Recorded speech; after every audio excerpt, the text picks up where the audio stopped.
চলেন যাই করিমপুর ঘুরে আসি। করিমপুর তো রোজই যাই, আজকে একটু অন্যরকমভাবে যাওয়া। জীবনে প্রথমবার হয়তো ভাই বোন মিলে একসঙ্গে করিমপুর যাওয়া। কেননা বোনেরা আমাদের থেকে অনেক বড়, আপন আপন সংসার, তাই একসঙ্গে যাওয়া হয়নি।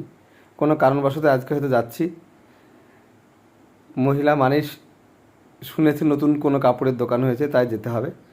এই যে সেই বালাজি কাপড়ের দোকানের নাম শুনেছে, তা যাবে। চলে এসেছি আমরা বালাজিতে। ভালো লাগছে, সেই সঙ্গে সঙ্গে কাপড় দেখা। কাপড় বলতে শাড়ি। মেয়ে ছেলে মানেই শাড়ি। মেয়ে মানুষটা শাড়ি একটু বেশি পছন্দ করে। দেখছিলাম বালাজিতে শাড়ি, অনেক শাড়ি দেখার পরেও মনের মধ্যে হয়তো হচ্ছিল না, হতে হতে হলোই না বালাজিতে। ফির চলে আসলাম আমাদের সেই রাধা। করিমপুর রাধা না আসলে কখনোই হয়তো কোনো জিনিস হয় না আমাদের। আমার তো হয় না, এবার আরও সবার হয়, রাধাতেও হয়। সেই রাধাতে চলে এসেছি আমরা। রাধার নতুন কাউন্টার শাড়ির দিকে, যে শাড়ি, অনেকগুলো শাড়ি দেখার পরে এই শাড়িটা ফাইনালি পছন্দ হয়েছে আপার জন্যে। এবার রাধার শাড়ি কেনার সঙ্গে আরও কিছু কেনা হয়েছে, সব দেখালাম না ছোটো করার জন্যে। আমাদের সঙ্গে আরও সবাই ছিল, সবাইকে দেখাইনি। আমরা কিন্তু সেই সাথে আমাদের ভাবিজানের টাকা মেরেছি। এবার যাব মোমো খেতে ভাবিজানের টাকা দিয়ে। চলে এসেছি মোমোর দোকানে।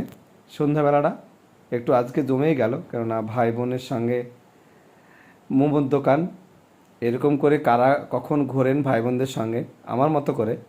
আমি যদিও একটু বেশি ঘুরি, তাহলেও প্রতিনিয়ত কিছু না কিছু দিতেই হবে। ফেসবুক ব্লগ যখন একটু একটু করি, তাই চলে এসেছি কোনো একটা ব্লগের জন্যেই।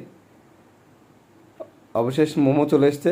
আমার আপাতত কোনোদিন মোমো খাইনি, ফার্স্ট টাইম খাবে। তাও তো খেতে চাই না, যে এসব খাই না আমি বলে।